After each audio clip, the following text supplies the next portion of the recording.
as we were reading The Eternal Now, I realized I kind of branded my talk well. I want to talk about eternity in the palm of your hand. And this came from an example that I read on the internet dealing with a deck of cards and the number of ways that you can generate different hands based on shuffling. And the number of possible hands of cards after a good shuffle is an astronomically large number that we can hold in the palm of our hands. I used to think the eternal now was like I kind of wanted to believe it's true. I thought maybe it was true spiritually. I wanted to live as if it was true. But over the last several months, I've come to the conclusion that it's literally true. That everything that we experience and do is all based on an interdependence that we can't possibly fathom. It's beyond conception. It's not infinite, but we use the word immeasurable a lot. It's something that we can't measure. It's something that our brain can't get around. And it can be very frightening, but it can also be very exhilarating and freeing. So that's what we're going to talk about today. And I wanted to talk about it because we just had a Taikyo where we really reflect on our ancestors and all the people and friends that have come before us and had an influence on our lives. And we also have Thanksgiving coming up, which is the official Buddhist gratitude holiday in the United States. So this complexity is staggering. And I'm proud to say that I actually have taught this and spoken about this recently, that, this idea that there's infinite number of causes and conditions is not just spiritual hyperbole. It's factually and literally true. It's just something that we can't comprehend. So the other issue we have too is we're not good with large numbers. Our brains just can't get around big numbers. And giant numbers are all around us, but we just can't conceive of it. So what we do a lot of times is we use stories or analogies or metaphors, but they hint at it, but you can't hold it in the palm of your hand. So I wanted to show you a clip. My wife Linda was watching YouTube, and she came across a TED Talk from the Taipei TED Talk, and this is Tom Chi. And he starts out as a physicist, as a scientist, but then he begins to look at social interactions and people.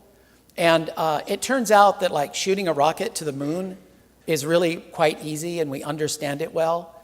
But trying to predict what your wife wants for dinner is like massively complex problem. It's because there's so many influences going on. There's so much happening. And it's usually the outcome of the day. It's not a choice of free will. It's based on her experiences that day. And so what I like to do a lot is find somebody that agrees with something I've already said and then say, see, I was right. So I'd like you to listen to this. I thought it was really excellent. Now, years after being a scientist and astrophysicist, I slowly kind of matured out of that and entered the world of people. And it actually turns out that the world of people is way harder to understand than the entire universe. But I stayed with it, and in the process of being a technologist, an inventor, and an entrepreneur, I've learned a lot about people. And what I'm going to talk to you today is a little bit of what I've learned, because as I learn about people, I get very interested in the gaps that still remain for us as human beings and us as a civilization relative to the challenges that are in front of us. And one of those gaps that I've seen is around this concept. And the concept is a really simple one. It's the concept that everything is connected. You've probably heard this many times, in fact. It's an element of almost every spiritual tradition of humankind throughout all of history. But whenever I hear people talk and mention this phrase that we are all connected, they do so in a way where it's as if it's something they wish that they could believe was true. That it's something that's abstract, that it's esoteric, that it's a thing that is unprovable, but they just really wish the universe was like that. And today I'm here to describe that everything really is connected, and not in some abstract, esoteric way, but in a very concrete, direct, understandable way. So this was like a big moment for me to kind of appreciate this teaching as something that's literally true. So what we do in Buddhism, there's a lot of different stories that try to hint at large numbers. Some stories take a long, long time. Sometimes the stories have to do with something with very, very, very low odds. So one of the ones, there's actually 3 different ones I was going to use, but they've been cut for time. This is a famous story. The odds of you being born from the Buddhist perspective is the same as a blind turtle that surfaces once every 1,000 years and pokes his head through a knothole of a floating driftwood. That's the odds. So we hear this and we think, oh, it's a cute story, and there's not really a log floating in the ocean with a hole in it. And if it was a blind turtle, I mean, how would he eat? How would he live? But it's these stories we have, ancient stories, that are hinting towards the inconceivable odds that you are even here. And we'll get to it with some Western examples. So, I'm a math major. I got this off the internet. We're going to talk about 3 ways of growth in math. There was actually a typo on here, and as a math major, I fixed it, but we won't go into that because I think I'll make it. Well, I was very proud of myself. There's a lot of mistakes. This was a hard talk to do because my brain can't get around it, and there's also a lot of typos on the internet, and people make mistakes. So I think like in junior high school, you learn linear, you learn about lines, and it's usually y equals mx plus b, and m is the slope. And so the growth is based on the slope. And even linear growth is overwhelming, even though it's it's the least possible growth we could have. The next one is exponential growth, which it almost looks linear, but it takes off. It ramps up really fast. So this is like 2 to the n, like 2 to a power, 2 to the 5th, 2 to the 6th, 2 to the 7th. It starts out slow, and then it just skyrockets upwards. And then the next one is combinatorial explosion. And that's kind of scary, right? I thought this is a great name. Combinatorial is a little frightening, but put the word explosion in there. This is what happens with a deck of cards. It's the number of ways that you can shuffle a deck of cards is so vast that this deck nobody's ever held this deck in their hands before with this order. It's that rare. Nobody's ever played the same poker game in the history of mankind. Nobody's played the same bridge game. Nobody's ever shuffled a deck of cards the same way twice in the history of humankind. And the number is so big that I kept thinking I had typos in my talk because it's hard to understand the vastness of this. Somewhere along the way, you have to realize it's beyond your conception and just let go and just be overwhelmed. So here comes some of the easy ones. This is linear growth. So you know how billionaires will buy an island or a boat or a yacht? And I always think they're like, outrageous and they overspend. And then my son Tig explained to me that like a $5 million yacht to them would be like me going to McDonald's. They're living on a whole different scale. Like money to them is just different. It has a different value than it does to me. So this is not intuitive, and it's just linear. $1,000 bills is 4.5 inches tall. And this is what I get for one Dharma talk. There's a stack of $1 million bills is 358 feet. So as tall as a building. And then 1 billion $1 bills is 68 miles. So, this is just linear growth, and things are taking off very quickly. This is the one that scares me because I'm getting older. The difference a few letters can make. 1 million seconds is only 12 days.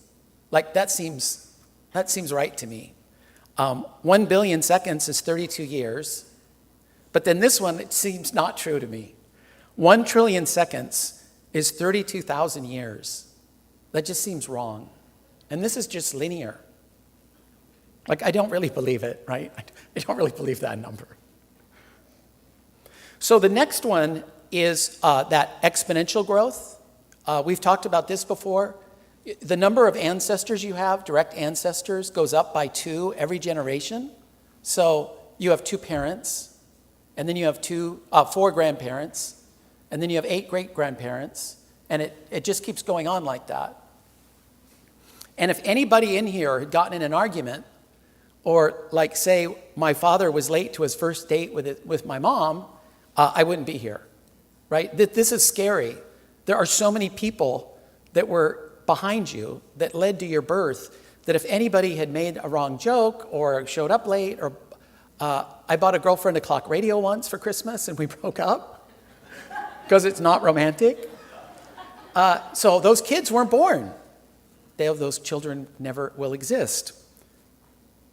So when you look at this, n is the number of generations, and 2 to the n is the number of ancestors, and it starts out real slow. 2, 4, 8, 16, like it almost seems slower than the dollar bill example, right? But then even 10 generations is only 10, it was only 1,000 people. That doesn't seem like that much to me. But when you jump to 14 or 15, it jumps to over 32,000 ancestors. So what happens is these numbers grow really, really fast, very, very quickly. And so as a math person, I might have mentioned this before, but we just had a Taikyo, which sometimes is translated as a perpetual memorial service. And I thought, what if we literally had perpetual memorial services? How long would it take for me to have, well, not have to, but want to have a memorial service for every ancestor every day of the year? Like I would have 356 memorials, because the way the memorials go is once you hit 50-year memorial, you do it every 50 years forever. So you've got this mass of ancestors, and the clock is running, and when you get past that 50 years, it's every 50 years forever. So it starts to build up. And after a lot of scribbling on a napkin and having Howard Nakagiri review my work, this is peer-reviewed. But this is like kind of back of the napkin. I exaggerated the amount of time. I undercounted the number of ancestors, so I was pretty confident that this is a good number. But it would only take 300 years to have a family memorial service every day of the year. So that's kind of an amazing thing to think. Your ancestors just 300 years ago, every day you'd have to stop and thank someone. And the sad thing is we don't know their names, but we try. That's why we have memorials, is to remember their names. And this is why we have, I thought for Shinran, we have the 850th memorial, and then we have the 800, and then the 900. Someday there's going to be the 1,000. Like we do them every 50 years forever. So this is the card example. It's called the incomprehensible scale of 52. And I put an exclamation point there. In English, this is how an English major would read this. The incomprehensible scale of 52! But it doesn't mean that it's not an exclamation point. That means factorial. Factorial. So I'm going to just do it real simple in the beginning, and even this number is huge. How many different cards could you get on the first card dealt, right? There's 52 cards. So you could get one of 52 cards, depending on how I shuffle the deck, when I pass this out to you. And then the next card, we've got 51 cards left. So you could get one of 51. And so if you multiply 52 by 51, you end up getting 2,652 different hands of 2 cards each. So, it's growing quickly even for 2 cards. Well, it turns out that the size of 52 factorial, the number of hands you could get, is 8 times 10 to the 67. Like, that's 8 with 67 zeros. That number's so big, we don't have a name for it.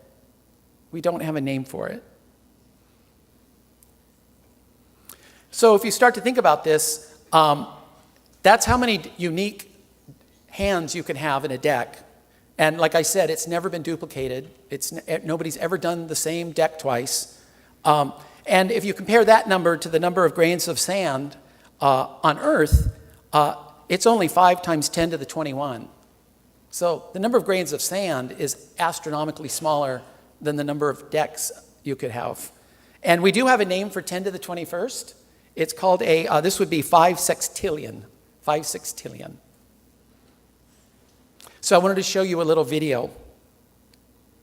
Imagine you were able to label a grain of sand so that if you were to find it again, you'd recognize it. Now you gave it to someone and asked them to hide it on a beach somewhere, anywhere on Earth. You then start looking for it. The odds of you picking up a grain of sand somewhere and it being that same grain of sand is about 1 in 5 times 10 to the 21st power. You would spend an entire human life looking for that grain of sand, and of course never accomplish it. And this number is essentially 0 as far as 52 factorial is concerned. So, 52 factorial is so immense that the time it would take to find that grain of sand, relative, would be, like 0. It would take no time relative to the deck of cards. And then this is another number. The number of hands in a deck is less than the number of atoms on the Earth. It's 1.3, 10 to the 50th atoms.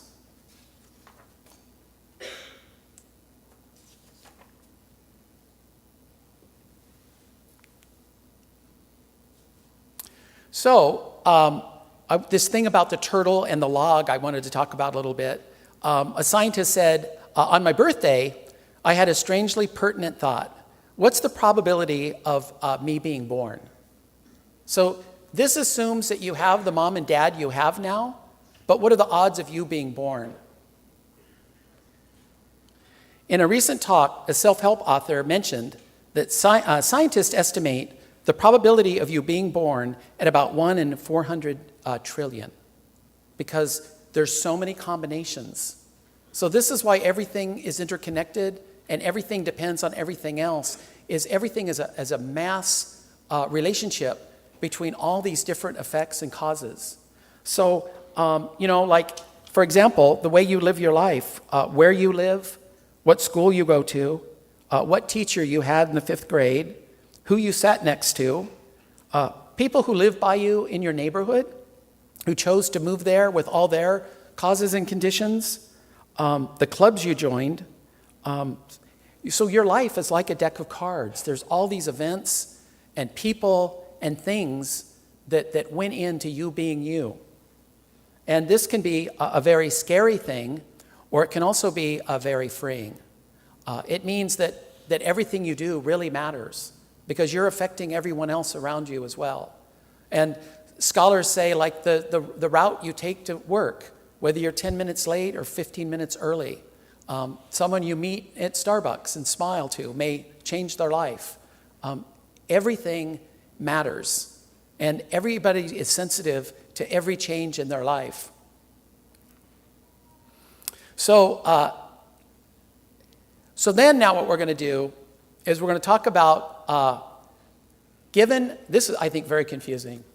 Given that there's 8 billion people in the world, and there's all this genetic information, how many unique individuals could be born, depending on who married who, when, and which kid they had, just how much genetic diversity is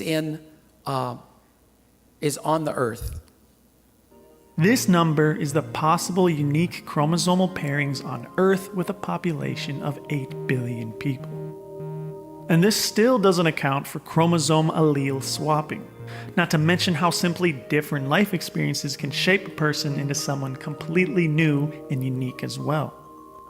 This means, however you feel about yourself, the truth is you are a once-in-a-universe experience.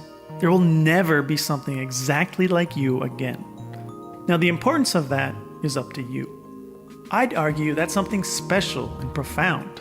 After 13.5 billion years, and for how many potentially hundreds of billion years the universe has left, you carry something that will never be seen again in all of everything. So I hope you take care of yourself and those around you.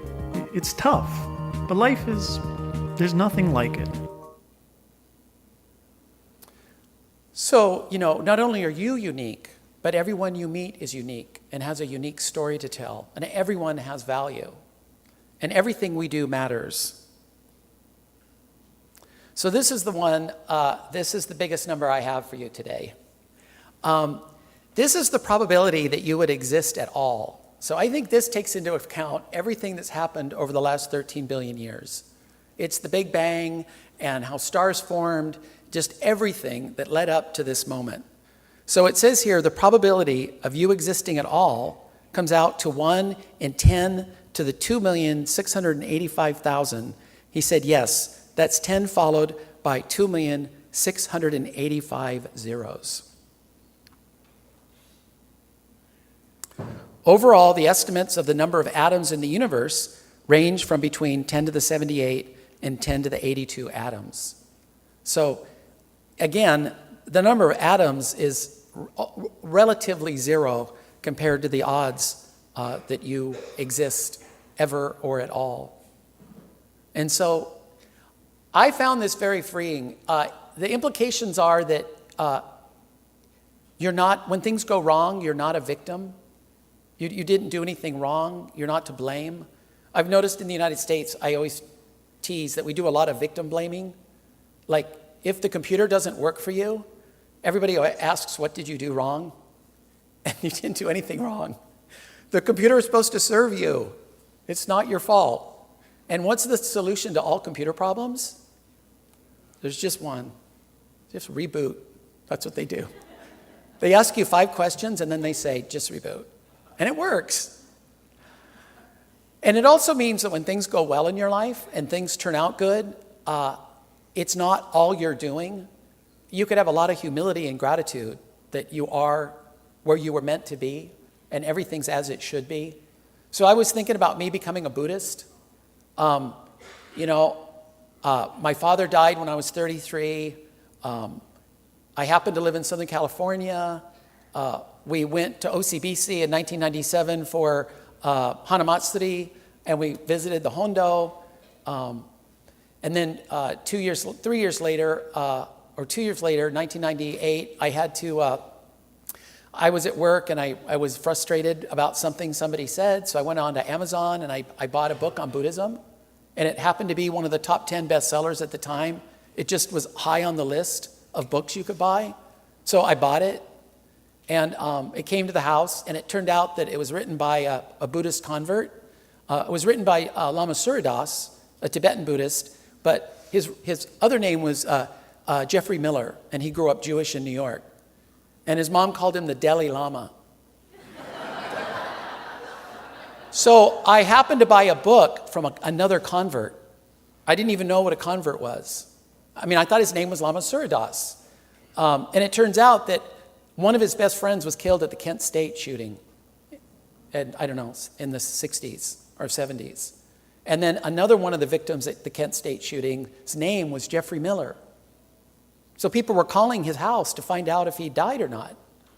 And this freaked him out, and he became a Buddhist. And when I read the first couple pages, it said that all the problems in my life were self-inflicted. Like, I was the problem. I wanted everything to change before I could be happy. And I realized in that moment, I got goosebumps. I realized, oh my gosh, that's it. That's what I've been looking for. Somebody's finally talked to me as an adult.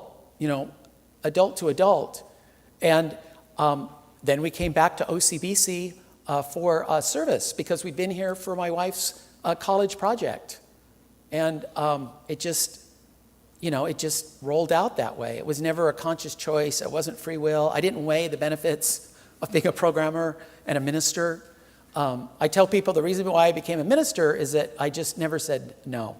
That was my mistake. I just said yes, and it was a very slow journey. And, it's like walking into the ocean and beginning to float. Like, you don't decide to float, right? You just start to float. And so, I can't really take credit for anything I've done, but I could be grateful. And I could be amazed, that Reverend Harada happened to be here when I came. And all the people at OCBC had been keeping this place open for my arrival. Like someday, somebody's going to come and they're going to see the Nigene and it's going to matter. And it did. And so, we're interconnected. We're the result of everything that's ever happened. It's immeasurable. It's beyond what we can conceive. But we should feel so lucky that we have the children we have and that we got the dog we got. And, we live where we live. It could have gone sideways at any time. And it even begins to help you appreciate the difficult things in your life. That rather than good and bad, when you look at it as causes and conditions, everything has meaning to your life. So even tragedy can have profound and deep meaning. Like my father's passing is a pivotal point in my life. And it took me a while. I was torn between the worst event in my life and the best event, because it felt kind of guilty. Like if my dad hadn't have passed, I wouldn't have become a minister. And I really liked being a minister. And I felt kind of conflicted about those emotions. But then I realized that it's the meaning in the events, and not whether it's good or bad. Everything has meaning, and it shapes who you are. And we should be aware of that and have profound gratitude. And there's nothing you have to do to be connected, right? That's one of the reasons why we kind of say no practice. I mean, this is just the way it is. Joseph Campbell on The Power of Myth with Bill Moyers said that this is just the way it is. This is just the way life is. Nobody planned it. Nobody designed it. And you may not like it, but it's just the way it is. And I think when you live in accord with the way things truly are, then you can be truly settled and happy and feel grounded and have a home no matter which way life takes you. So please join me in Gasho. Namo Amida Butsu. Namo Amida Butsu. Naman Dabuts. Naman Dabuts.